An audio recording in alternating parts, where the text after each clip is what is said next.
संभल से ब्रेकिंग खबर। हाथरस हादसे के जिम्मेदार साकार विश्वहरि भोले बाबा का संभल कनेक्शन। जिले में भोले बाबा प्रवास कुटिया के नाम से है आलीशान आश्रम। 2012 में चंदौसी तहसील के सराय सिकंदर गांव के समीप बनाया गया था आलीशान आश्रम। 8 बीघा भूमि पर बना है भोले बाबा का आलीशान आश्रम। आश्रम को संचालित करती है कमेटी। आश्रम बनाए जाने के बाद आश्रम में 2013 में 1 महीने रहे थे भोले बाबा। उसके बाद आश्रम से किया साकार विश्वहरि ने किनारा। 10 साल से वापस नहीं लौटे आश्रम। हाथरस हादसे के बाद आश्रम में 1-2 लोग आ रहे सर झुकाने।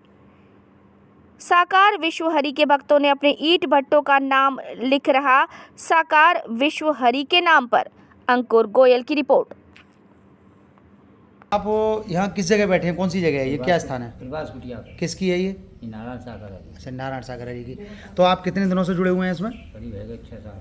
अच्छा, आपको क्या फ़ायदा होता है इस सत्संग से जुड़ने यही में? फायदा है, अपना कारोबार सही चल रहा है और अपनी आज तक टिकी हुई है और फायदा है, सही से भी फायदा है। तो आपने कभी इन्हें निकट से देखा है? हैं?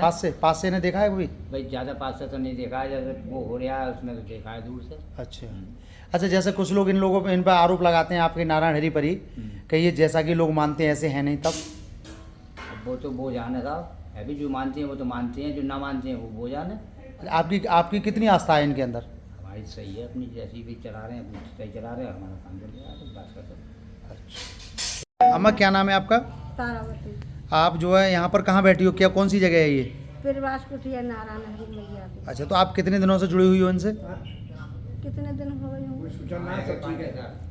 6-7 साल। अच्छा, तो आप इनमें क्या आस्था रखती हो, इन नारायण हरि में? हम तो इनके ही गुणगान करते हैं और हमें सुख शांति मिलती है। अच्छा, मतलब आपको इनसे फायदा होता है? हाँ। तो आप हाथरस गई थी सत्संग में क्या?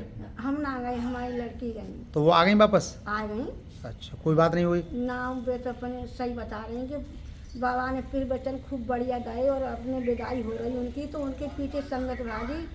तो हमें नहीं पता, हम तो बहुत बढ़िया जगह बैठे। तो आज आप यहाँ प्रवास कुटिया पे आई हो, तो क्यों आई हो? घूमने आई हो? हाँ, घूमने आए। हम तो आते रहते हैं, घूमने हैं, नमन कर जाते हैं और जल प्रसाद पी जाते हैं और अपने चले। क्या नाम है आपका? राकेश। अच्छा, आप यहाँ पर आई हो, ये कौन सा स्थान है? नारायण हरि की प्रवास कुटिया। अच्छा, तो आप कितने दिनों से जुड़ी हुई हैं इससे? हमें 6 साल हो गए, 7 में लग गई। अच्छा, आपको क्या फ़ायदा है इससे जुड़ने से? हमें इस तन में इतने मर्ज गए कि परमात्मा जाने या हम जाने कि डाल हाथों में चीज भी रह करती ही, हाथों में बहुत सुन्नी रह करती। मतलब तो इस सत्संग में जुड़ने से आपको फ़ायदा हुआ? हाँ हाँ, हाथों में सुन्नी रह करती, वहाँ से में हमसे काम भी ना हुआ करता, सीना पर घबराहट रह करती हमारे। तो ये बताओ, जैसे आपने ये कहा कि हम इनसे जुड़ के ठीक हो गई, बीमारी ठीक हो गई, तो लोग हॉस्पिटल तो बेकार जाते हैं, फिर इनसे जुड़ जाएं?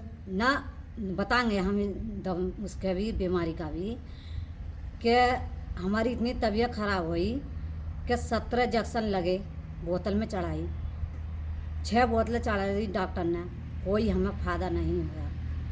हमने नारायण हरि से गिनती प्रार्थना करी, यहाँ आके हमने सेवा कर्म करा, प्रभु के दर्शन करे, अवागढ़ 2 फेरे, परमात्मा ने ऐसे बिल्कुल ठीक करके भेजे हम कि हम दवाई से ठीक नहीं हुए और नारायण हरि परमात्मा ने बिल्कुल ठीक करके भेजे। अच्छा, तो आप कब कब आती हो यहाँ पे? हम 8वें दिन भी आ जाते हैं, जब हमारा टाइम लगता है जब ये आते हैं। क्या नाम है आपका? ईश्वरी प्रसाद। कहाँ रहते हो आप? मैत्री बाकरपुर मैत्री। आप कौन से सत्संग में जाते हो? नारायण सागर हरि। तो जो हाथरस जो हुआ था कांड, आप उसमें उस सत्संग में गए थे? गए थे। तो क्या देखा आपने वहाँ? हमने तो संगत में भीड़ देखी, मतलब आप धावी कर रही जैसे मानो। अच्छा, आपके आइडिया से कितनी भीड़ होगी वहाँ? लाखों की संख्या थी। अच्छा, लाखों की संख्या। तो जैसे आप सत्संग में वहाँ गए थे, तो ये जो कांड हुआ भगदड़ वाला, वो कैसे हुआ? देखो जी, हम तो आगे लेकर गए भदड़ से, आपको बताऊँ। मेन गेट पे जैसे चढ़ाई है बारिक की, और नीचे को मतलब कुछ गहराई थी, नीचे को गहराई थी, ऊपर को संगत थी। जैसे परमात्मा की गाड़ी आती है तो सेवादार हटाते हैं, सेवादार हटाते हैं, मगर संगत मानती नहीं। संगत अपनी गलती बना मानती है, हरि परमात्मा कहते हैं कि मेरे पीछे भागने की जरूरत नहीं है, कभी उनके पीछे भागते हैं, परमात्मा कोई गलती नहीं। तो ऐसा क्या है जो वो मना करते हैं फिर भी पब्लिक उनके पीछे भागती है? वही तो बात है, उनके चरण धूल लेने की भाली भालती है। अच्छा। उनके चरण लेने की। चरणों के नीचे की धूल, हाँ ये है। तो उससे क्या फायदा होगा धूल लेने से? अरे हम परमात्मा को, भगवान जी को मानते हैं, हम मानते हैं, हम परमात्मा को मानते हैं। हाँ। अच्छा, तो आप जो है मतलब भगवान की तुलना जो है उनसे कर रहे हैं? हाँ जी। अच्छा, मतलब आप जो उन्हें भगवान के रूप में पूछते हैं? हाँ जी। जैसा कि आपके भट्टे पे भोले बाबा विश्वहरी लिखा हुआ है, क्या भट्टा ये उन्हीं का है, भोले बाबा का? नहीं, नाम से है, उनकी कृपा है उनकी, बाकी नाम स्वामी हम खुद हैं उसकी। अच्छा, आपका भट्टा है ये? हाँ। तो आपने उनके नाम पे भट्टा का नाम रखा है? हाँ। तो कुछ लोगों का कहना है कि ये भट्टे जो उनके नाम पर रखे हुए हैं उन्हीं के भट्टे हैं? नहीं नहीं नहीं, ऐसा कुछ नहीं है, वो तो लोग तो कुछ भी कहें। अच्छा, तो आप भी उनके श्रद्धालु हैं क्या? हाँ। अच्छा, कितने दिनों से हैं आप सत्संग में? काफ़ी समय हो गया, 20-22 साल हो गए। अच्छा, उनके सत्संग में। हाँ। और कितने भट्टे ऐसे हैं जो उनके नाम पर हैं? अभी तो हैं 4-5 भट्टे तो ही हैं, लेकिन नाम उन पे उनके सत्संग में हमारे प्रभु जी हैं वो। अब बाकी दुनिया तो उनके बारे में क्या आलोचना करे, वो उनका अपना मत है, लेकिन हमारे लिए तो आज भी सही है। और देखो, बिना तर्क के तो किसी को वो नहीं कर सकता ना। मतलब आप कितनी आस्था रखते हैं इनमें, इनको कितना मानते हैं? हम तो शुरू से मानते ही हैं, हम तो सत्संग करते तो हमें तो कुछ ऐसा लगा नहीं, हमें तो फायदा ही होता है। जो नाम है उनके नाम के लिए जपते हैं, नारायण साहब के जय जयकार, वो सब उन्हीं को ही मतलब अनुसरण करते हैं। अच्छा, लोग जैसे ये कहते हैं कि उनमें कुछ भी नहीं है और वो पाखंड करते हैं, तो भाई उनका अपना मत है, जो नहीं मानते उसको, जिसने रसगुल्ला का चखा नहीं स्वाद वो क्या जाने। और जैसे हम जाते हैं हमें क्या फायदे हैं नुकसान है, वो तो खुद व्यक्ति जानता है ना इसमें होता है। बाकी लोग तो आलोचक के रूप में किसी की बुराई करने लगे, सरकार की आलोचना करने लगते, किसी की कोई किसी करने लगते, लेकिन सही चीज़ क्या गलत क्या है वो तो खुद आदमी उस चीज़ से महसूस करता है, स्वयं से महसूस करता है। स्वयं किस स्तर तक उसने उसका बोध किया उस चीज़ से खुद के स्वयं में आलोचना के बाद पता चलता है इन चीज़ों का।